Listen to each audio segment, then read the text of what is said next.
Salam müəllimlər. Bugün qrupumuzda paylaşılan bir neçə sualın izahını vermək istəyirəm.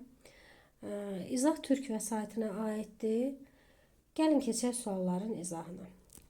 Deməli, sualda bizə nə deyilir? Deyilir ki, radiusları R və 4R olan K və L diskləri şəkildəki kimi qayışla bir-birinə bağlanmışdır.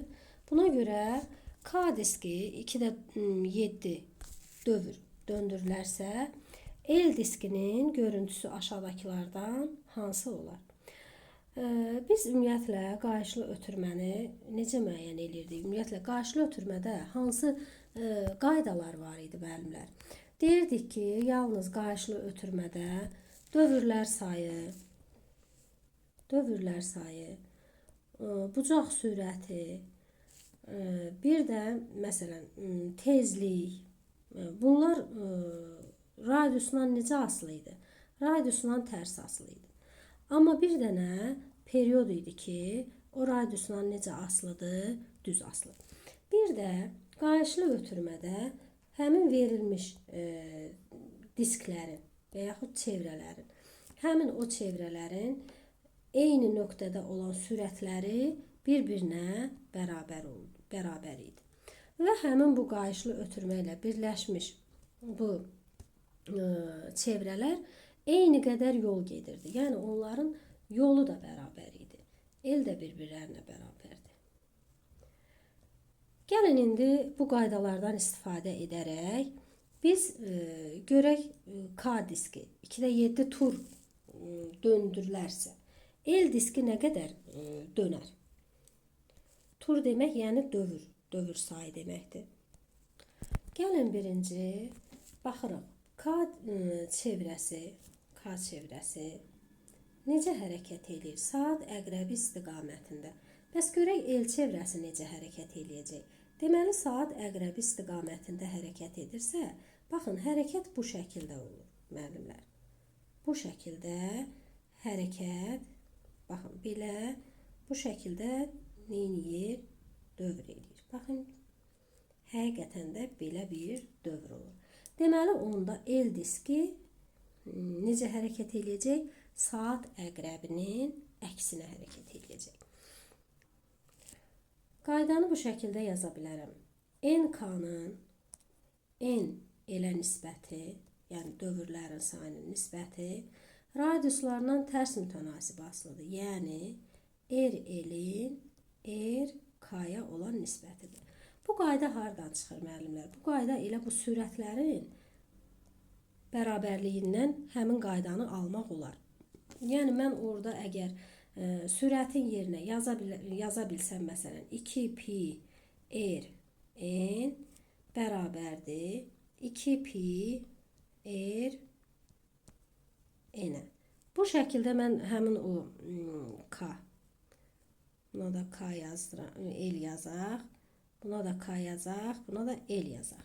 Mən buradan 2piləri aparsam ixtisar, belə bir düstur alaram. Və yaxud da ki, burada N-in yerinə N bölünsün, NK bölünsün, T yaza bilərəm. Və yaxud burada da NL bölünsün, T yaza bilərəm. Həmin zaman müddəti hər ikisi üçün eyni olduqda, bu zamanlar ixtisar gedər. Alaram belə bir ifadə. RK vurulsun NK bərabərdir. RL vurulsun NL. Baxın, bu düsturdan elə mən, baxın, bu düsturu alıram. Bu düsturların çıxarılışı bir dəfə göstərdim. Növbəti dəfə artıq düsturu olduğu şəkildə yazacağım.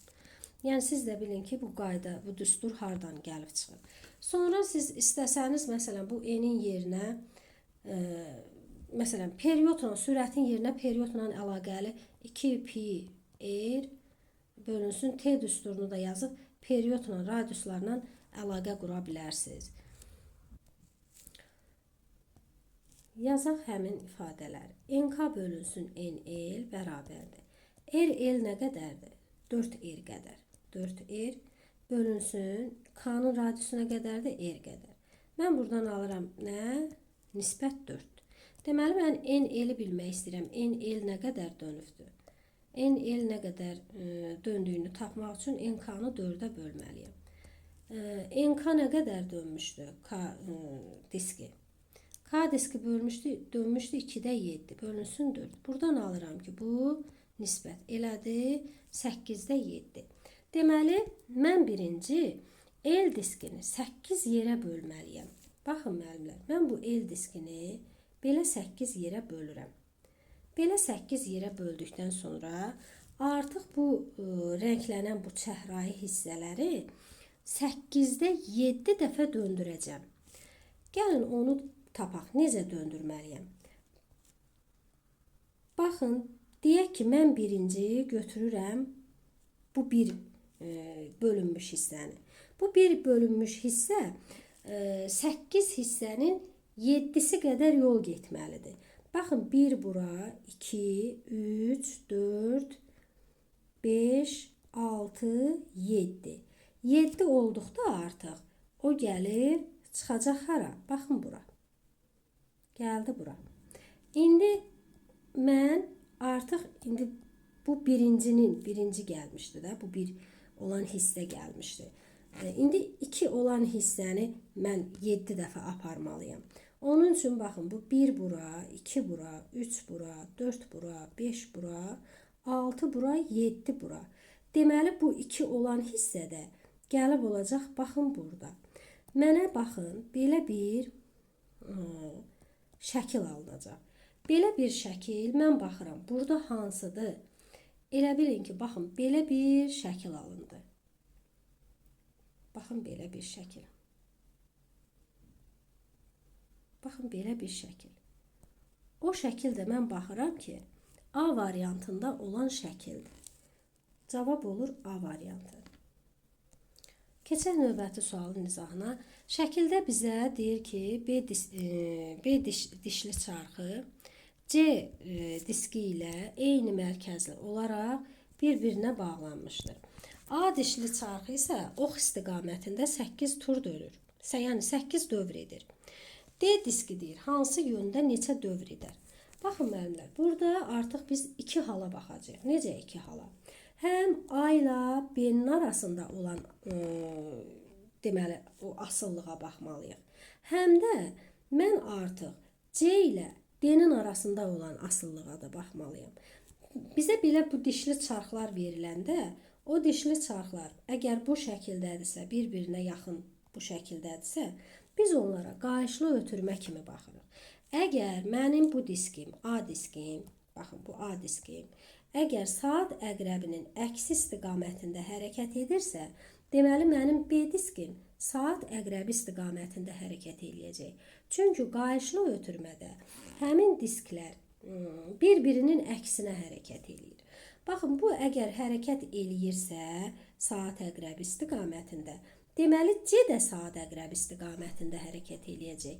Niyə? Çünki bunlar mərkəzi eyni nöqtədə olmuş çevrələrdir. Mərkəzi eyni nöqtədə olmuş çevrələr bir nöqtə üzərində eyni istiqamətə hərəkət eləyir.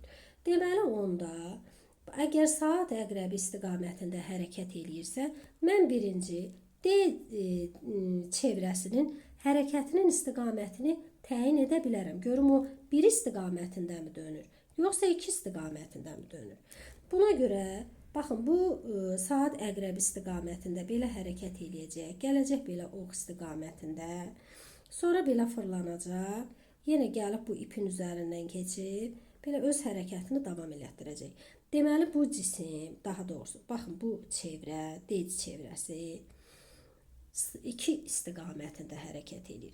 Deməli, 1 olan cavabların üzərindən çəkdim xət. Mənə lazımdır 2 cavabları. İndi mən baxım görüm, həmin bu disk neçə dövr hərəkət eləyəcək. Buna görə mən A diski ilə B diskinə qarşılı ötürmə kimi baxmalıyam. Deməli, yazmalıyam NA bölünsün NB bərabər olmalıdır radiusları. RB-nin radiusu, RA-nın radiusuna olan nisbəti. NA ox istiqamətində 8 tur dönüb. NB-ni tapmaq istəyirəm. NB neçə tur görəsən dönüb? RB-nin radiusu nə qədərdir? 4R bölək. RA-nın radiusu nə qədərdir? R. Mən buradan alıram ki, nisbət 4-dür və NB bərabərdir 2 dövr. Deməli, NB əgər 2 dövr dönmüşdüsə, NB C diski də B diski ilə eyni mərkəzlidir. Bunların dövrlərinin sayı bir-birinə bərabərdir. Deməli, NB bərabərdir NC-yə. Yəni, bu da 2 dövr dönəcək. C də 2 dövr dönür. Artıq mən tapa bilərəm D diski nə qədər dönmüşdü. Bəli, tapa bilərəm. Buradan da yenə qayışlı ötürmə kimi nisbəti yazsam, yazıram NC-nin ND-yə olan nisbəti bərabərdir. C-nin radiusu nə qədərdir? C-nin radiusu R qədərdir. D-nin radiusu nə qədərdir? D-nin radiusu isə 2R qədərdir. R-lər də ixtisar gedir. Alıram nə? 2. Deməli, buradan ND-ni tapsam, ND-ni tapıram ki, NC bölünsün 2-dir. NC-yə nə tapmışdım? NC də elə 2 dövrə bərabər idi. O da 2 dövr dönürdü. 2 bölü 2-dən alıram nə qədər? 1 dövr. Deməli, D diski 2 istiqamətində 1 dövr dönəcək. Cavab olacaq D variantı. Gəlin baxaq növbəti sualı izahına. Sualda bizə deyilir, şəkildə bir cins lövhələrdən paralelogramın kütləsi 3M-dir. Dairənin kütləsi 4M-dir. Düzbucaqlının kütləsi 2M-dir. Buna görə kütlə mərkəzini hesablayın. Kütlə mərkəzi hardadır? Mən bu cismin kütlə mərkəzini tapmaq üçün birinci mənə verilən bu fiqurların özünün kütlə mərkəzini təyin etməliyəm. Baxın, paralelogramın kütlə mərkəzi, yəni ağırlıq mərkəzi onun diaqonallarının kəsişmə nöqtəsidir. Gəlin həmin nöqtəni qeyd edək. Baxın, o diaqonalların kəsişmə nöqtəsi gəlib düşür düz paralelogramın ortasına. Baxın, deməli paralelogramın kütləsi, yəni 3M yerləşir elə bu mərkəzdə. Deməli, burada yerləşir 3M. İndi dairənin kütlə mərkəzi harda yerləşir? Dairənin kütlə mərkəzi onun simmetriya oxunun kəsişmə nöqtəsidir. Simmetriya oxlarının. Simmetriya oxlarının kəsişmə nöqtəsi dairənin mərkəzinə düşür. Dairənin mərkəzi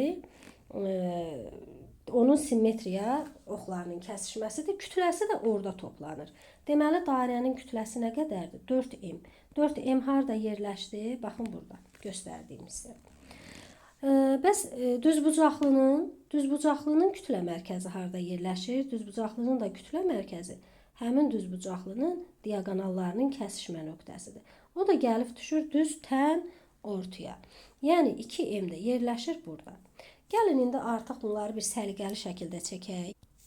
Bu kütlə mərkəzlərini səliqəli şəkildə göstərdik. Gəlin indi müəyyən edək. Birinci biz elə baxmalıyıq ki, yəni həmin iki cisim arasındakı birinci kütlə mərkəzini, yəni ağırlıq mərkəzini təyin eləməliyik. Sonra həmin cisim arasında təyin elədiyimiz o ağırlıq mərkəzinə əsasən digər cisim arasındakı ağırlıq mərkəzini yekun olaraq təyin eləməliyik.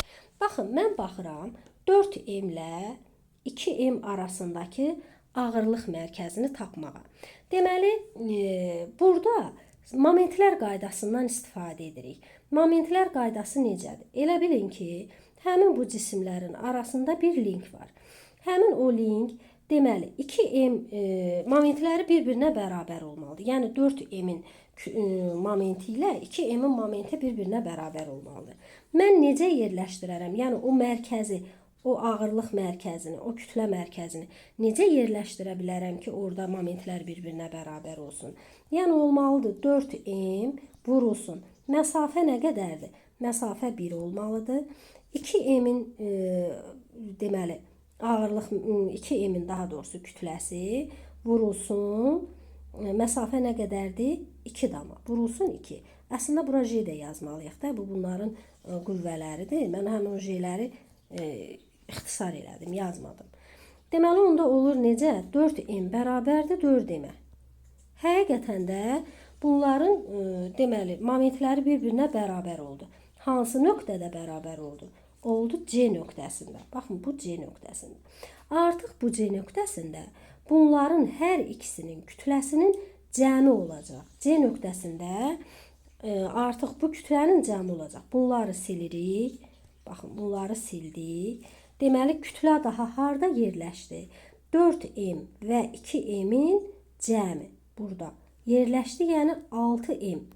Artıq 6m yerləşib C nöqtəsində. İndi mən bu 6m-lə 3m-in arasında yenə də o ağırlıq mərkəzini, yəni o kütlə mərkəzini təyin eləyirəm. Deməli 6m-dirsə, 6m-lə 1 dama olmalıdır. Yenə momentlər qaydasını tətbiq eləsəm, yəni 6mg, mg yazmayaq da, bunu m yazıram. M vurulsun 1 dama bərabərdir 3m-lə yerləşməlidir hara? 2 damaya qədər. Yəni 3m vurulsun 2. 3m vurulsun 2. Deməli 6m bərabər oldu 6m-ə. Bəli, bu kütlə gəldi harda yerləşdi? Baxın, bu B nöqtəsində.